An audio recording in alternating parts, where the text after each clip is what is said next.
chicos. Ok, muy bien. Entonces, vamos a empezar con el concepto de asma. No sé qué he hecho, pero no veo.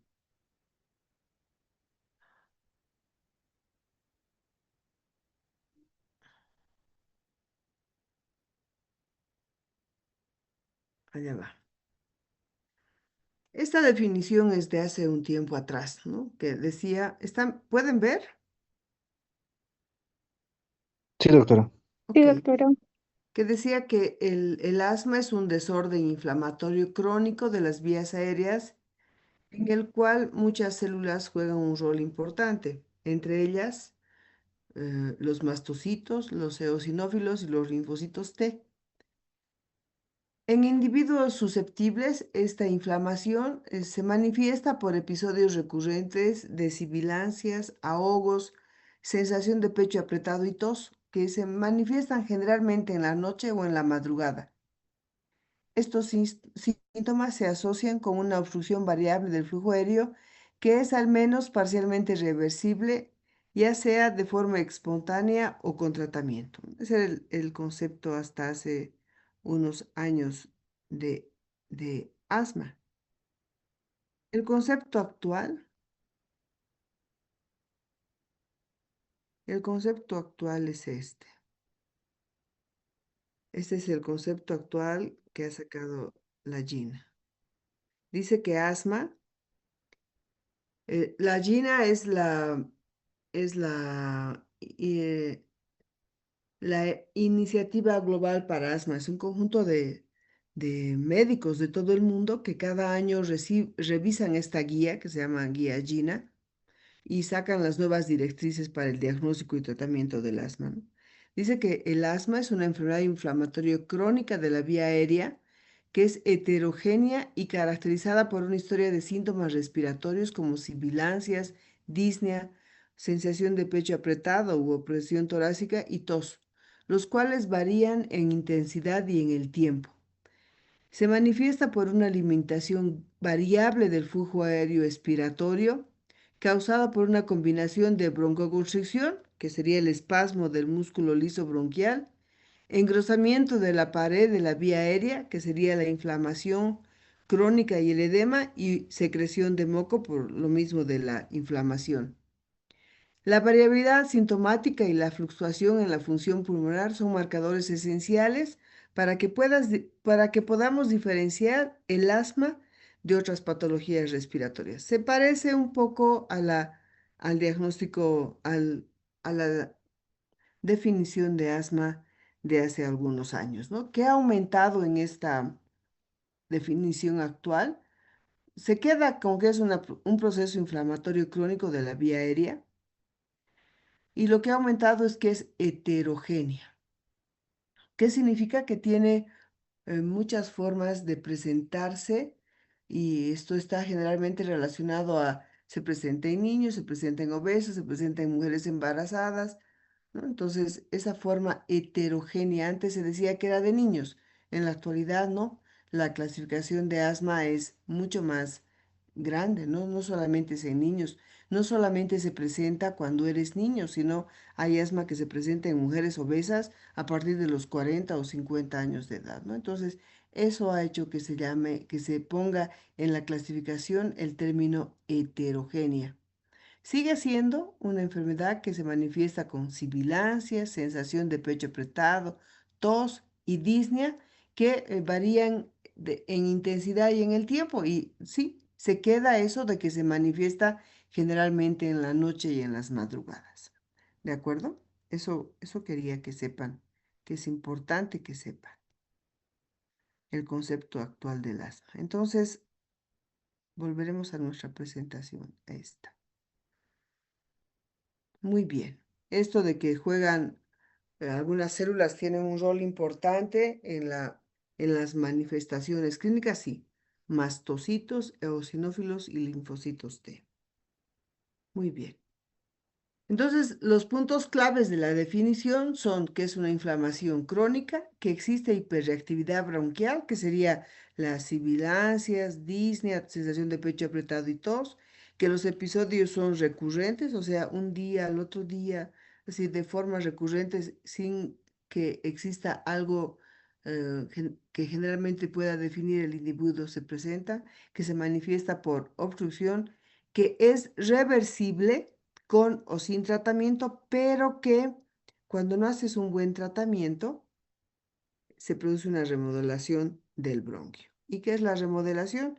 Es el engrosamiento de la mucosa que hace que la vía, o sea, en este caso el bronquio, pierda su luz, ¿no? En el año 1998 habían 150 millones de personas en el mundo con asma. En la actualidad se sabe que son más de 300 millones de personas con asma. Y lógicamente los países que mayor incidencia o prevalencia tienen de asma son los países desarrollados. En niños es la enfermedad crónica más común y es la principal causa de ausentismo escolar. Ha habido una encuesta mundial que ha sido la encuesta ISAC y ha participado nuestro país con Santa Cruz. Se ha visto que existe una prevalencia de asma en niños de 13 a 14 años en un 10%. Lamentablemente es subdiagnosticada en preescolares, ya que no podemos hacer las pruebas de función pulmonar, y en menores de 2 años el diagnóstico es muy difícil de confirmar, por lo que se utiliza el concepto de síndrome bronquial obstructivo o sibilancias recurrentes en el lactante, ¿no? Esto es en niños. En adultos es la principal causa individual de ausentismo laboral en sujetos jóvenes y ocupan más o menos entre el 1 y el 3% de consultas a las unidades de urgencias en sujetos entre 15 y 44 años. Estos van ahí a la urgencia por crisis bronquiales obstructivas, generalmente presentes en el AM, o sea, en el antes en las mañanas, en los amaneceres. Se ha visto que la causa de la crisis generalmente es la falta de diagnóstico o que se ha hecho un tratamiento insuficiente en el paciente.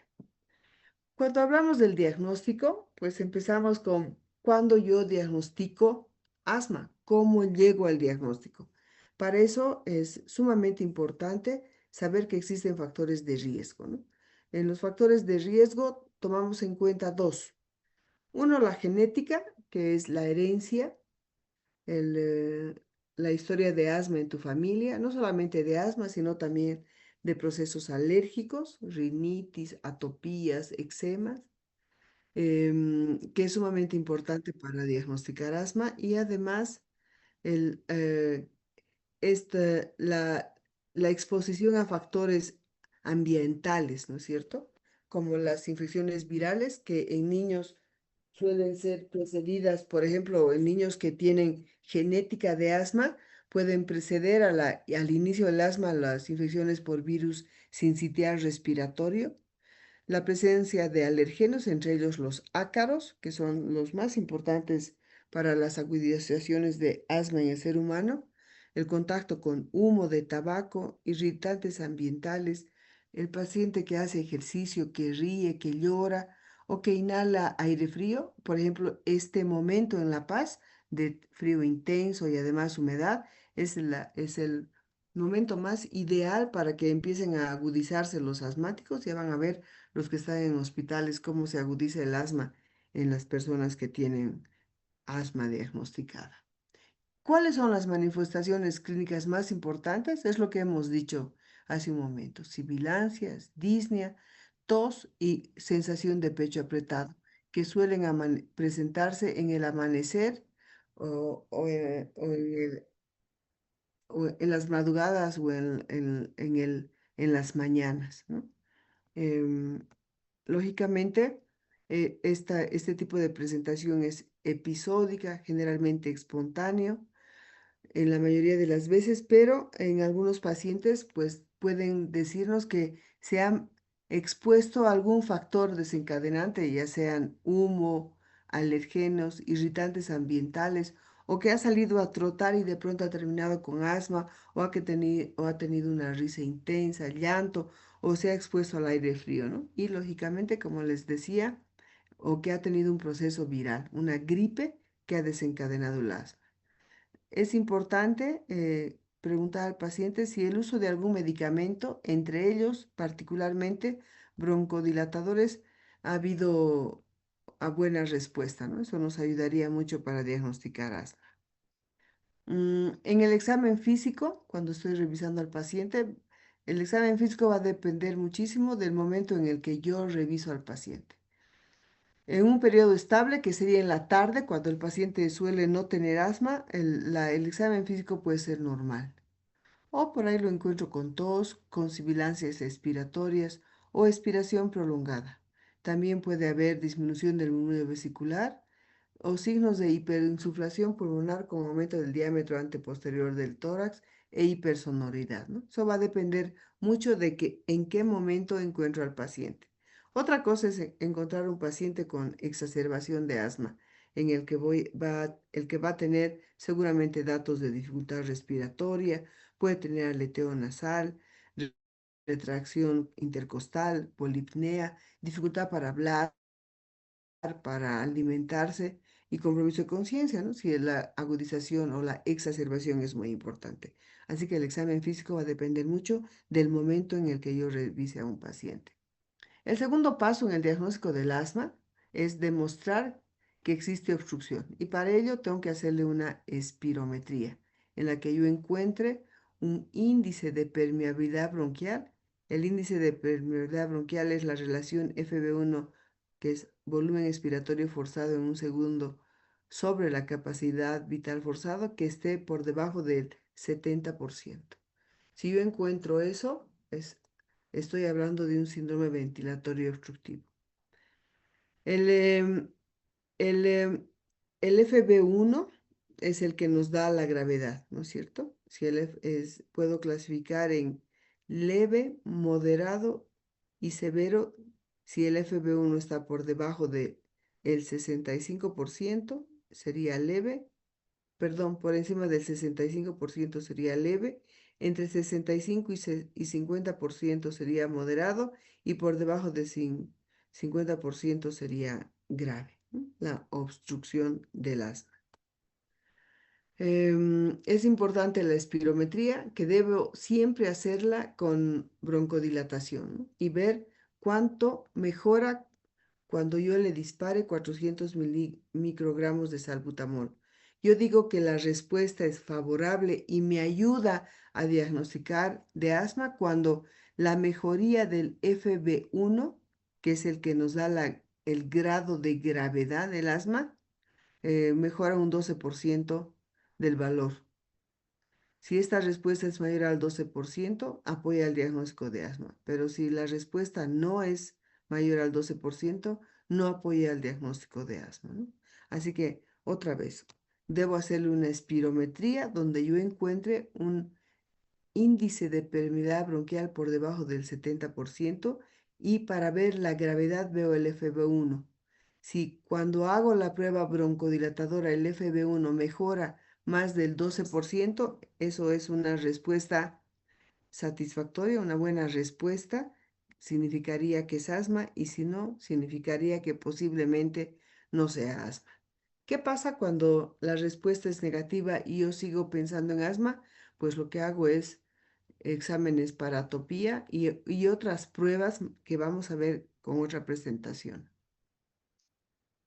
¿Con qué patologías debo hacer el diagnóstico diferencial? Pues con el EPOC, que es con lo que más se confunden los médicos, con la falla cardíaca, el tromboembolismo pulmonar, bronquiectasias, fibrosis quística, con el EPIT, la enfermedad pulmonar intersticial difusa, con manifestaciones atípicas y extradigestivas del reflujo gastroesofágico, con los tumores endobronquiales que suelen producir broncoespasmo, con la disnea psicógena y con la tos por IECAS, ¿no? Entre ellos el enalapril. Con todo eso debo yo hacer diagnóstico diferencial del EPOC, digo, del asma. Mm, ¿Cómo clasifico el asma? Lo clasifico por nivel de control, que es lo más importante. Clasifico en tres grupos, en controlado, parcialmente controlado y no controlado. ¿Qué características debo tomar en cuenta para ver el nivel de control? Si los síntomas son diarios o no, si existe limitación en la actividad física del paciente, si tiene manifestaciones nocturnas del asma, si ha necesitado medicamentos de rescate y además saber cuántas veces a la semana y hacerle una espirometría. Eso me ayuda a clasificar el asma en controlado, parcialmente controlado y no controlado. ¿Cuál es el objetivo de utilizar esta tabla de control que deberíamos hacer a todos los asmáticos cada vez que van a nuestra consulta? Estas preguntas nos ayuda a ver si aumento o disminuyo el tratamiento que le voy a dar, ¿no? En relación al tratamiento del asma, es importante saber que la educación del paciente es sumamente importante. Como pueden ver aquí, el grado de recomendación que dice que la educación del paciente y de su familia es un componente esencial en el manejo del asma, tiene un grado de recomendación A. O sea, sí, realmente es cierto. Esto nos ayuda cuando tienes un paciente que está bien educado en el asma, es un paciente que no va a tener agudizaciones, no solamente él, sino también su familia, ¿no? Entonces, yo debo educar para asma. Luego, debo hacer, como parte de la educación, comunicar a mi paciente cuáles son los factores que pueden agravar su asma. Ahí va por ejemplo, el humo de cigarrillo cuando los padres son tabaquistas y un niño tiene asma.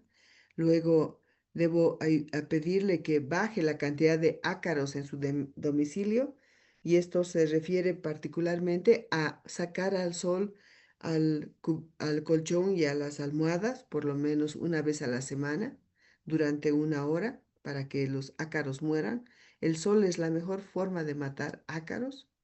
Luego, evitar la contaminación domiciliaria como con esto, que serían la leña de una chimenea y lógicamente aerosoles como, por ejemplo, el limpiamuebles, el sacagrasas, el limpiabaños, el limpiavidrios, la lavandina y también el amonio cuaternario que se utilizan en los domicilios como parte de la limpieza.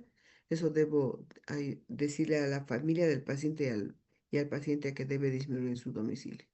Y cuando hablamos de medicamentos, pues tenemos que saber que el tratamiento del asma tiene escalones de subida y escalones de bajada, a diferencia del EPOC, que solamente tiene escalones de subida.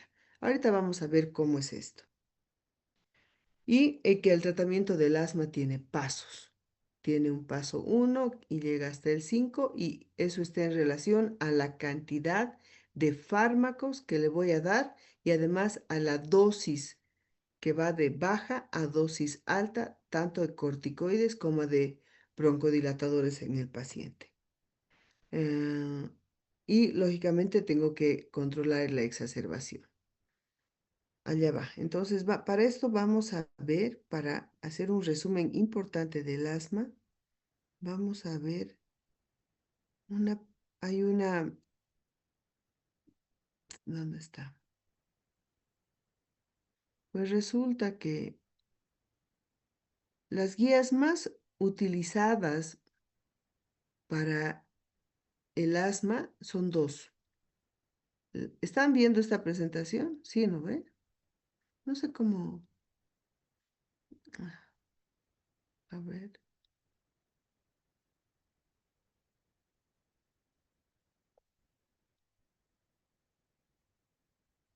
¿Pueden ver esta presentación o no? Sí, doctora, debe. Sí, doctora. Sí, doctora. Sí, ok, déjenme.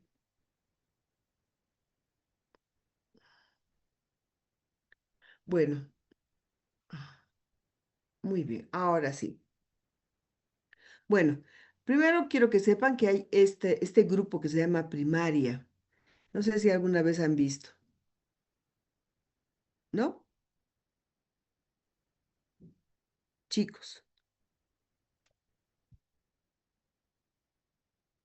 chicos, No, doctora. ¿nunca? Bueno, No, doctora. es un grupo de médicos que hace el resumen de todo y luego hace comparaciones. Les aconsejo que vean,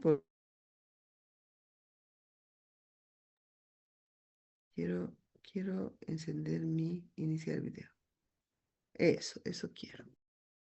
Entonces, este es un resumen de la guía GEMA, que es la guía española para el manejo del asma, y de la guía GINA, que es el Consenso Mundial para el Manejo del Asma, que es del año 2021. He intentado bajarla del 2026 y no puedo. Entonces, aquí está todo lo que es el diagnóstico, el tratamiento y la clasificación del asma. Y además están la dosis de los medicamentos y cómo debo yo dar el tratamiento del asma, resumido en estos slides. Ya sabemos que el diagnóstico del asma, para que yo diga que un paciente tiene asma, tiene que tener tos, disnea, sensación de opresión en el pecho y sibilancias. Generalmente en las madrugadas y en los amaneceres o en las mañanas. Si mi paciente tiene síntomas asmáticos, que es lo que hemos dicho, lo que debo hacerle es una espirometría con prueba broncodilatadora. Ese es el segundo paso en el diagnóstico del asma. El primer paso, lógicamente, es sospechar. Sospecho que un paciente tiene asma, si tiene tos, disnea, opresión, sibilancias, generalmente en las madrugadas, y además posiblemente historia de atopía, de alergia, historia familiar, o te dice así, es que he estado expuesto, en mi casa han limpiado, le han puesto cera, o han limpiado con lavandina, o he estado con gripe, no sé. Eso ya va a depender del paciente. Le debo hacer una espirometría como segundo paso para que yo pueda ver si mi paciente tiene o no tiene una disminución de la relación FB1-FBC por debajo de 0,7 o 70%. Entonces, eso me ayuda, la espirometría me ayuda a dividir, a clasificar, a dividir a mis pacientes en dos grandes grupos. Un paciente que tiene em, un FB1, FBC normal o por encima de 0,7 o un paciente que tiene un FB1, FBC por debajo de 0,7 que sería un patrón obstructivo. Y eso me hace que yo tenga dos vías de evaluar a mi paciente en el que sospecho asma. Si le hago la espirometría y el FB1, FBC del paciente es mayor a 0,7, o sea, no tiene obstrucción, lo que hago es igualito hacerle una prueba broncodilatadora, o sea, darle 400 microgramos de salbutamol y a los 15 minutos volverle a hacer la espirometría. Ahí tengo que ver la respuesta al broncodilatador. Si resulta que la respuesta, aunque mi paciente no haya sido obstructivo, la respuesta es positiva, o sea, una mejoría del FB1 mayor a 12%, es asma, ¿no? Como dice aquí, es asma. Aunque no haya estado obstruido, sino el simple hecho que el FB1 mejore 12% es asma. Pero ¿qué pasa si no? Si la respuesta broncodilatadora fue negativa y yo sigo pensando que mi paciente es asma, ¿qué le puedo hacer? Pues hacerle una variabilidad domiciliar del pico flujo expiratorio. ¿Y qué es el pico flujo? El pico flujo es un aparatito que lo tengo aquí, que les voy a mostrar. Es un aparatito que, ay, ¿dónde está? Lo tenía aquí y ya no les puedo mostrar. Oh, ¿dónde está? ¿Dónde está mi pico flujo? No hay chico. Ah, no, mentira, aquí está. Es un aparatito simple. No necesita hacer un recapo para manejar este aparato. Aquí está. Es este. Voy a,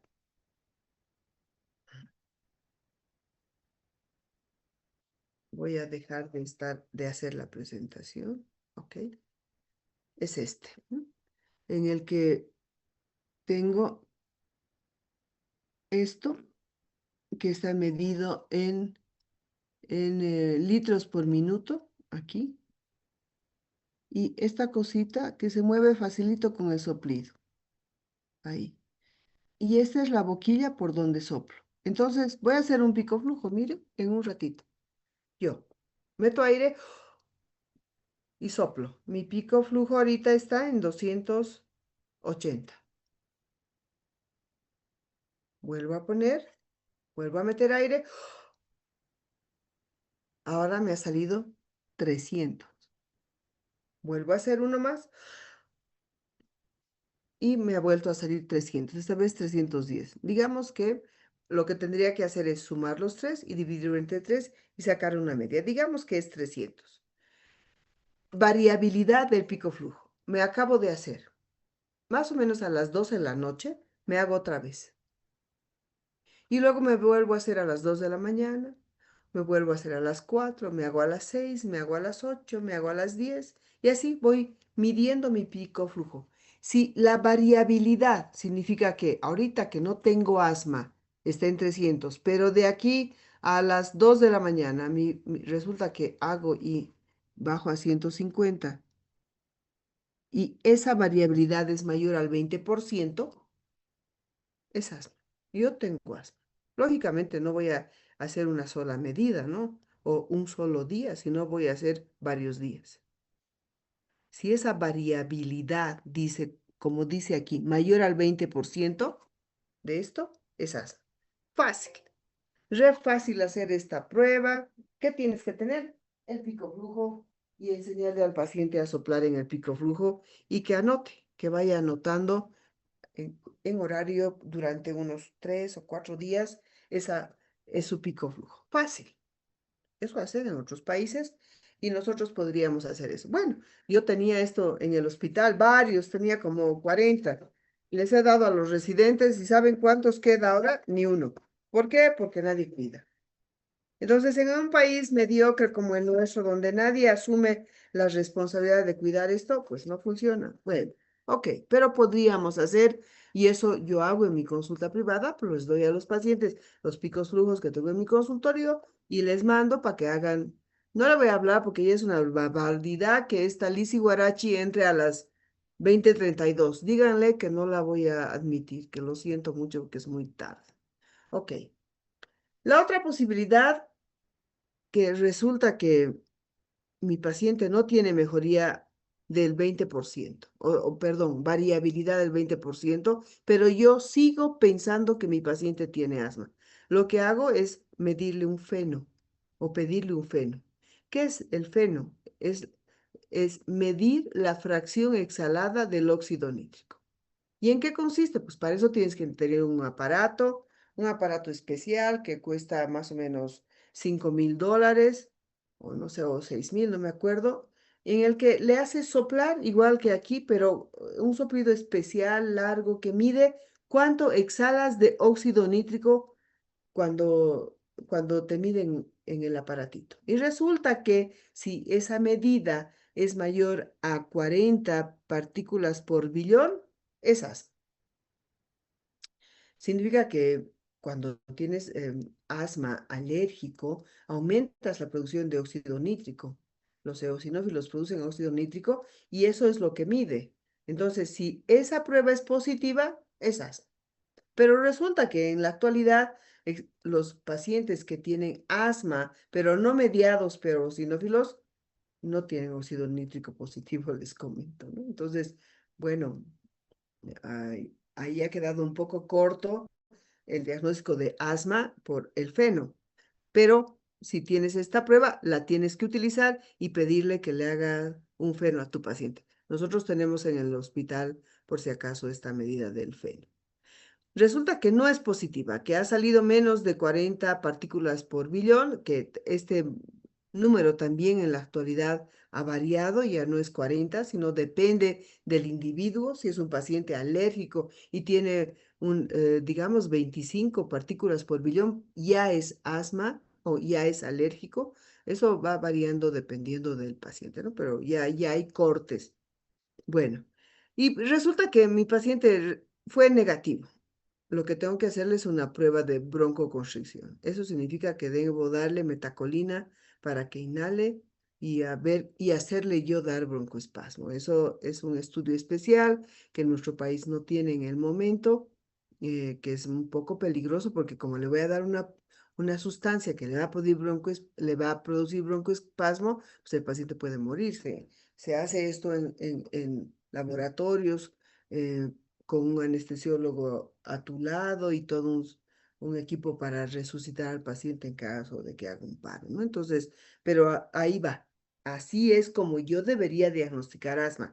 ¿Cómo? Prueba espirometría con prueba broncodilatadora. Si es negativa, le hago variabilidad. Si es negativo y yo sigo pensando que es asma, le hago feno. Y si yo sigo pensando que es asma y su feno es negativo, le hago la prueba de broncoconstricción. Ese es el algoritmo diagnóstico del asma según el GINA y el GEMA, que son las guías mundiales. ¿Han entendido? Ahora, si esta prueba de broncoconstricción es negativa, ahí ya no tienes dónde ir, no es asma. Y reevalúo y cambio mi diagnóstico, ¿no? Bueno, ¿qué pasa cuando la respuesta broncodilatadora es positiva? Pues ahí sí es asma y le inicio el tratamiento. Si resulta que el patrón obstructivo me demuestra el FB1, FBC disminuido porque es menor a 70% o 0,7, pues le hago también la prueba broncodilatadora. Si la respuesta es positiva, pues no hay donde perderse. Es asma, es una obstrucción reversible, lo que significa asma, pero si la respuesta es negativa, o sea, la mejoría del FB1 no es mayor a 12%, le hago feno a ese paciente y mido. Si tiene más de 40 partículas por billón, es asma, pero si no tiene una respuesta positiva, o sea, si el feno no es mayor a 40 partículas por billón, lo que hago es empezar tratamiento oral con corticoide, dosis de 40 miligramos cada día por 14 a 21 días y le repito la espirometría. Si la espirometría se normaliza, era asma. Pero si persiste el patrón obstructivo, yo reevalúo mi diagnóstico y tengo que pensar en otra patología. Entonces, esta es la forma de diagnosticar asma. Nosotros estamos quedando muy cortos en nuestro país. Hacemos esto, la expiro y se acabó, ¿no? Es más, en muchos pacientes ni siquiera hacemos la espirometría y diagnosticamos y tratamos asma solamente basados bueno, en nuestra experiencia y se acabó. Y eso no está bien, ¿no? Porque es importante clasificar la gravedad del asma. Ya van a ver por qué. ¿Qué sigue en este algoritmo? Muy bien. Hemos hablado de la clasificación del control del asma por nivel y hemos dicho que existen 3 niveles de control: bien controlado, parcialmente controlado y mal controlado. Esa es la clasificación del asma cuando tú ya tienes a un paciente que, digamos, yo soy la asmática, hoy día voy donde el doctor, me inicia un tratamiento y de aquí a, digamos, 2 semanas yo tengo que ir para que me evalúe y ahí es cuando el paciente, o digo, el médico utiliza esto. El tratamiento que le he dado a mi paciente, ¿le ha hecho bien? ¿Está bien controlado? ¿Está parcialmente controlado o no está controlado? ¿Y qué debo hacer? Pues si está bien controlado, bajo un escalón. Si estoy mal, parcialmente controlado, subo un escalón. Y si estoy mal controlado, cambio mi esquema de tratamiento. La pregunta es, puta, esta doctora loca está hablando de escalones. ¿Cuál escalón? Pues, que vamos a ver ahorita. Cuando yo voy por primera vez al médico, mi doctor tiene que clasificarme en esto: decidir si soy intermitente o soy persistente. Si soy persistente, debe clasificarme en leve, moderado o grave. ¿Por qué? Porque dependiendo en qué grupo esté yo, miren aquí, si estoy en intermitente, me va a dar el tratamiento del escalón 1. Si estoy en persistente leve, del escalón 2. Si estoy en persistente moderado, seré escalón 3 o 4. Y si estoy en persistente grave, escalón 5 o 6. ¿Y qué significa esos escalones? ¿O qué son esos escalones? Pues son estos. Aquí está. Estos son los escalones. Cuando estás en el escalón 1, que significa que eres intermitente, tu tratamiento es glucocorticoide inhalado más formoterol. ese es tu tratamiento. Si estás en el escalón 2, que significa que eres un persistente leve, la de elección es dosis bajas de corticoide inhalado. Ah, ya, dosis baja. ¿Cuál es dosis baja? Dosis baja es esto. Pucha, qué fregados son, che, realmente. Ingresan a las 500 y ya, no sé. ¿Qué es dosis baja? Dosis baja, aquí está, hemos dicho dosis baja de corticoide inhalado, ¿no ve? ¿De, de, de cuál hemos dicho? ¿De, de cuál era la dosis baja? ¿Dónde está? Dosis baja de... Pucha, ¿dónde estoy? Caraspa. Dosis baja de... Dosis baja de corticoide inhalado. No dice cuál, ¿no ve?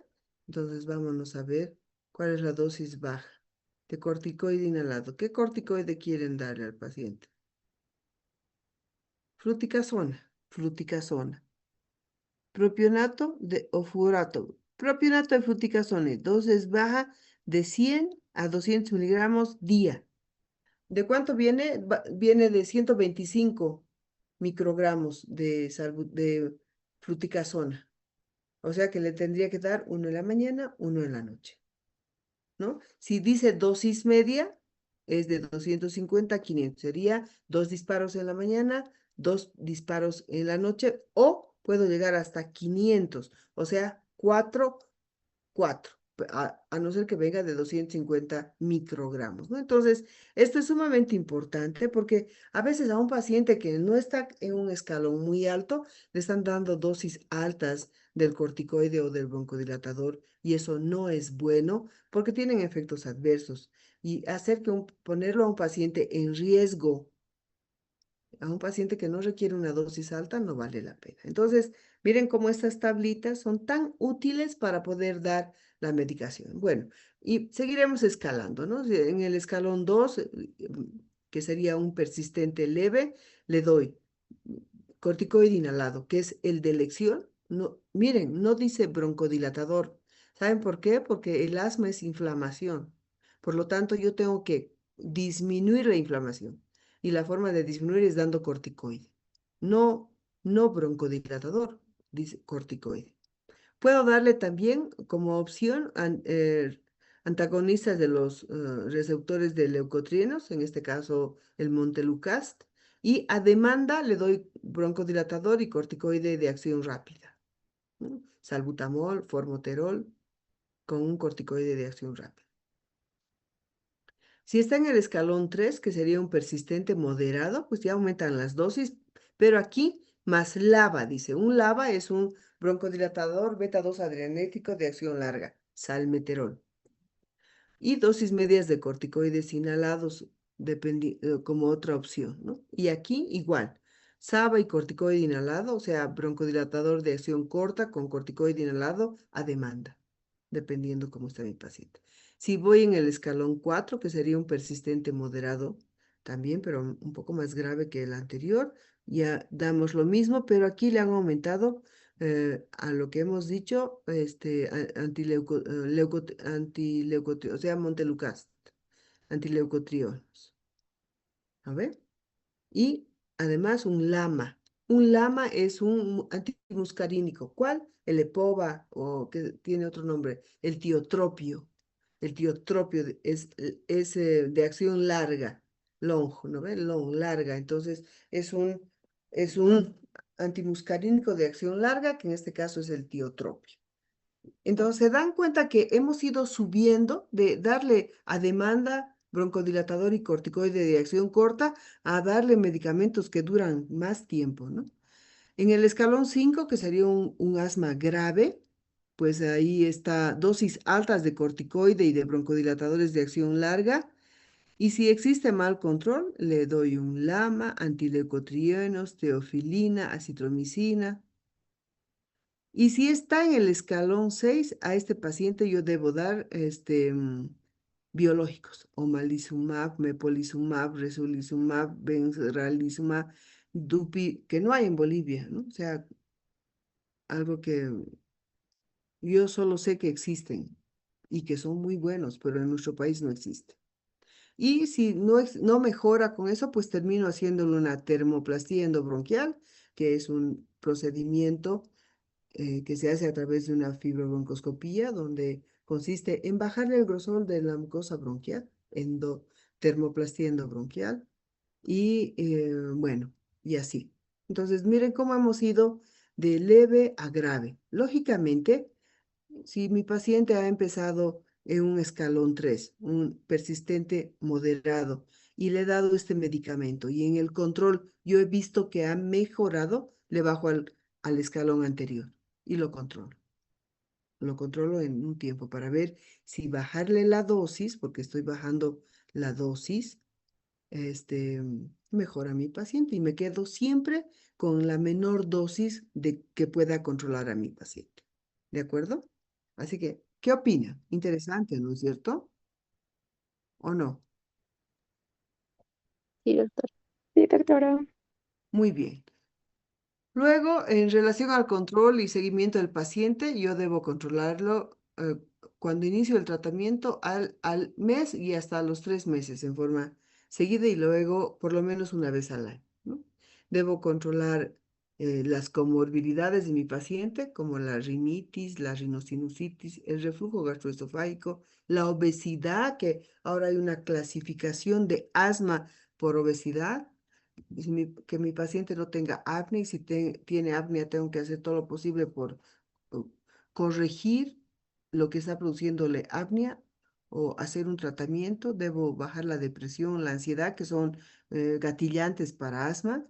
Debo evaluar los efectos secundarios del tratamiento. Dos, corticoide, hongos y broncodilatadores, taquicardia, arritmia, hipertensión.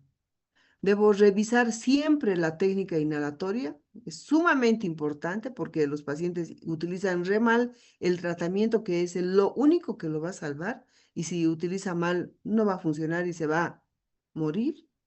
Debo ver la adherencia al tratamiento. ¿A qué se refiere la adherencia? Es que cumpla horarios, lo más importante, y debo darle un plan de acción. Y aquí está ¿qué se llama esto? Eso que está como dar el plan de tratamiento. Y cada vez que venga, controlarlo, o sea, clasificarlo por nivel de control y reducir o aumentar la dosis de los medicamentos dependiendo cómo yo lo encuentre a mi paciente en cada control. Se supone que cada vez que el paciente va a nuestro control, tenemos que hacerle este test que es control test de control del asma, ¿no? Que no solamente este, nos ayuda a ver si está bien controlado, parcialmente controlado o mal controlado, sino también nos ayuda a ver cómo está nuestro paciente eh, en su vida diaria. ¿Cómo se dice eso? Calidad de vida. ¿De acuerdo? Muy bien. Ahora quiero mostrarles, y esto es de las crisis, ¿no? De las crisis de asma, que también se clasifican, en realidad se clasifica en leve, moderada, grave y de riesgo vital. Y antes de esta crisis leve hay uno que se llama asma brittle o hiperagudo, y el de riesgo vital. Bueno, el asma hiperagudo es el netamente alérgico. El netamente alérgico no tiene inflamación, sino tiene broncoespasmo puro. Son pacientes que generalmente son alérgicos a la aspirina, bueno, a los AINES y a la aspirina, tienen poliposis nasal, rinitis y asma. Se llaman síndrome de, se me ha ido el nombre, o EREA o síndrome de Samter, síndrome de Samter o EREA. Son pacientes que pueden morirse, ¿no? Por ejemplo, que digamos vayan a una farmacia y el farmacéutico le diga, tome este ibuprofeno, toma y a los minutos el paciente hace una crisis totalmente obstructiva del asma y se muere. Esos son los asma brittle o hiperagudo, ¿no? La crisis leve, tengo que, en la evaluación tiene que haber ciertas características para decir que está leve, moderado, grave. En todos los casos, esté en leve, en moderado, grave o de riesgo vital, mi tratamiento es el mismo, salbutamol en dosis alta. Si estoy en leve, de 2 a 4 pulsaciones cada 20 minutos en una hora. Si estoy en moderado o grave, broncodilatadores de 4 a 8 inhalaciones cada 10 o 15 minutos durante una hora. Y si estoy en grave, le meto todo en uno solo y lo mando inmediatamente a internarse. Pero miren, en todos los casos es lo mismo. Broncodilatador en dosis altas, siempre con espaciador, siempre con máscara, con aerocámara para que no haya fuga del medicamento, ¿no? Si es leve, de 2 a 4 broncodilataciones cada, o digo, disparos cada 20 minutos. Si es moderado o grave, de 4 a 8 cada 10 a 15 minutos. ¿De acuerdo? Eso quiero que sepan cuando hablamos de crisis de asma. Muy bien. Y voy a entrar aquí y voy a pedirle...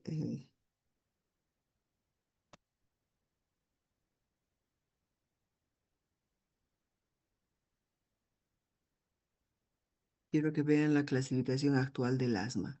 Cuando les decía que era heterogéneo, ¿por qué es heterogéneo? Aquí está. Dejar de compartir y me vengo aquí. Aquí está. Entonces, cuando yo les decía que la clasificación del asma ha cambiado mucho, pues una es la clasificación del control clínico del asma, que es lo que hemos hablado, ¿no? Bien controlado, parcialmente controlado y mal controlado. Luego viene la clasificación por fenotipos clínicos observables, ¿no? Lo que tú puedes ver, el fenotípico, lo que se manifiesta en el cuerpo del paciente. Está el asma alérgica, que es el más común y que generalmente se inicia en la infancia y que está asociado además a antecedentes personales o de la familia de atopía, como rinitis, eczema, y lógicamente se desencadena por cierto tipo de alérgenos como los ácaros, el polen, la caspa de animales. Este responde muy bien a los corticoides inhalados porque es netamente alérgico. Luego está el asma no alérgica. Aquí no está mediado por mecanismos alérgicos y se inicia en la edad adulta, con mucho menor respuesta a los corticoides inhalados tradicionales, ¿no? Luego está el asma de inicio tardío o tardil. Em, Generalmente son mujeres que desarrollan asma por primera vez en la edad adulta. Por lo general no es alérgica y con mayor requerimiento de tratamiento de mantenimiento, ¿no? Dosis altas de corticoides y de broncodilatadores. Luego está el asma con limitación fija al flujo aéreo, que son pacientes de larga evolución que desarrollan un remodelado bronquial irreversible, simulando en la espirometría un patrón obstructivo fijo similar al EPOC. Son pacientes que por el mal tratamiento, que nunca les han dado corticoides, sino siempre broncodilatadores, han remodelado su vía aérea, o sea, como no han recibido corticoide, siempre ha habido inflamación y la inflamación tiene que repararse y se repara aumentando el grosor de la mucosa de los bronquios. Entonces, el bronquio se abre, pero está abierto, pero cerrado, ¿no? Adentro ha habido engrosamiento de la mucosa. Entonces, estos pacientes parecen EPOC, pero tienen historia de asma. Luego está el asma asociado a la obesidad. Son pacientes con obesidad mórbida que presentan síntomas respiratorios prominentes y baja inflamación eosinofílica sistémica con pobre respuesta a los tratamientos habituales. Luego está la clasificación por endotipos. Esto es sumamente importante. Em, Define los mecanismos moleculares subyacentes, lo que permite seleccionar terapias biológicas dirigidas. Aquí está, por ejemplo, el asma tipo 2, que tienen un linfocito T2 muy elevado, caracterizado por inflamación eosinofílica, incluye el asma alérgica y la eosinofílica tardía. Está mediada por citocinas como la interleucina 4, 5, 13, responde de forma excelente a los corticoides y a los anticuerpos monoclonales específicos como el omalizumab, depolizumab y demás. Y luego está el asma no tipo 2, que tiene un linfocito T2 bajo.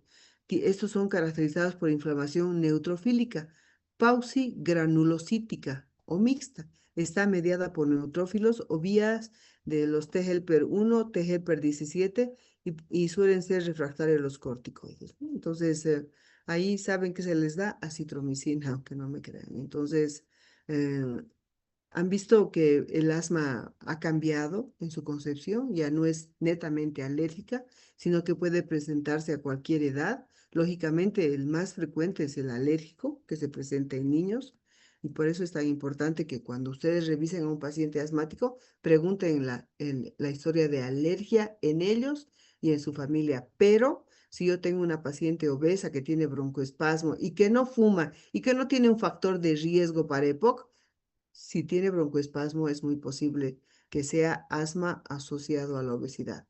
¿Por qué la obesidad produce asma?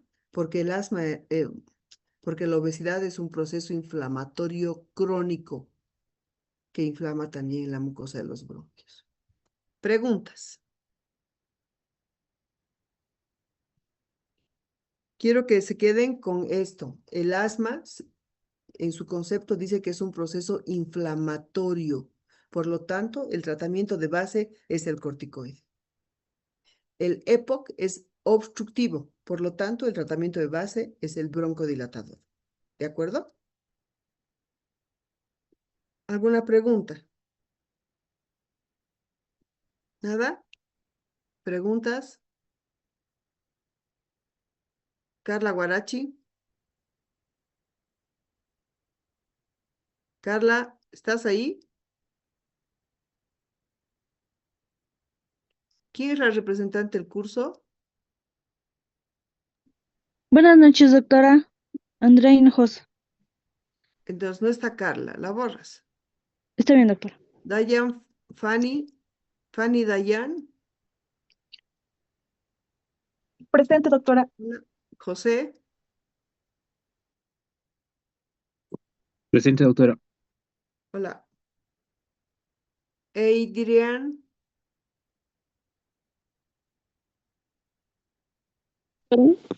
¿estás ahí? Araceli, Hualpa,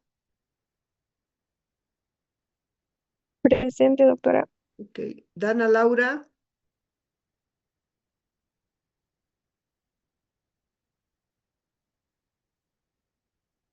me preocupa que no me pregunten. Eso me preocupa mucho. Dime, Jorge. Doctora, buenas noches. Mi pregunta era relacionada a lo que mencionaba de las crisis asmáticas, de la tríada de Samter, doctora. ¿Cómo es la identificación clínica que podemos tener cuando un paciente llega, no sé, o está con eso en nuestro servicio, doctora? La tía de Samter es un Sí, paciente que tiene rinitis, que tiene asma y que tiene poliposis. Esa es la Samter. Para eso tienes que diagnosticar. La rinitis es fácil, el asma es fácil. Lo que tienes que ver es que tenga poliposis nasal, ¿no? Y generalmente te dice él mismo, no, no tomo ibuprofeno porque me hace dar asma. Listo. Y ahí, en ese paciente que tiene alergia a los AINES, le pides una tomografía de senos paranasales y te vas a dar cuenta que tiene pólipos. Entonces, tienes que tener mucho cuidado con ese paciente. Bueno, tienes que mandarlo al otorrino para que le saquen sus pólipos, ¿no es cierto? Porque son los desencadenantes del asma y de la rinitis. Pacientes peligrosos son esos. Es un grupo especial. ¿De acuerdo? gracias, doctora. A él tienes que broncodilatarle, darle un buen broncodilatador, porque él puede morirse por broncoespasmo. ¿Alguna otra pregunta?